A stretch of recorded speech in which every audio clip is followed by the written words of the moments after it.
Hi, my name is Naima and I am an AI engineer at Resilient Coders.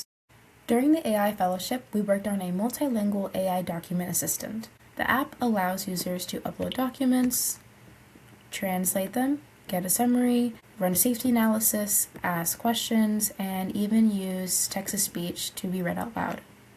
Behind the scenes, we're using Hugging Face models for translation and speech generation with a mix of Gradio endpoints and safety pipelines. One of the biggest things that I've contributed to was the next steps recommendation system. We didn't want the app to just stop at this might be risky.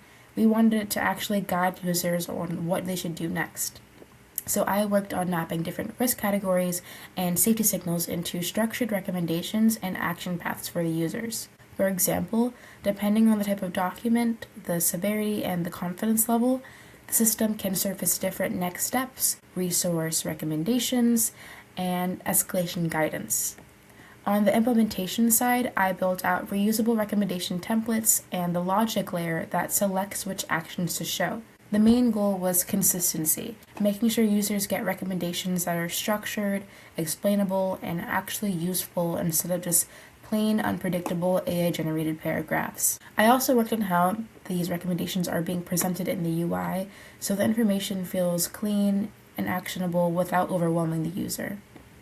The back-end side, I worked on observability around the translation pipeline. Since the app is using Hugging Face translation endpoints through a Gradio-based flow, I added structured logging around those requests so we could debug any failures and monitor behavior without exposing the user's text or sensitive data. I also worked on the pre-processing for text before it reaches the speech model, so it handles things like abbreviations, numbers, and formatting, so it generated the audio sounding more natural. It was definitely a smaller detail, but it really made a huge difference on how natural the audio sounded to users. What I liked most about this project was working on the layer between AI output and real usability. A lot of people are using these tools and they're not just wondering what the document is saying, they are stressed and need clarity quickly and need help deciding on what to do next. So a big part of my work was making sure the experience feels more actionable and trustworthy, especially for those multilingual users navigating important documents they don't fully understand. This project really pushed me technically across the front-end UX, back-end systems, AI integration, and product thinking all at once.